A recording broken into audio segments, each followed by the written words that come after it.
Hello dear friends, myself Pushkar Dandekar, welcoming you to our Rajmudra online UPSC MPSC channel. Dear friends, we will study history. What is history?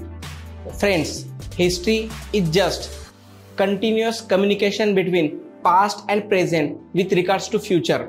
इतिहास काय आहे हे असं आतापर्यंत असं घडत आलं. Dear friends, there is one very famous proverb is that those who don't learn from the history will gradually tends to repeat the history. We can judge it from the positive connotations also, from negative connotations also. We must study history not in regards to facts and figures, but in regards to chronological events, their forward and backward linkages with one another.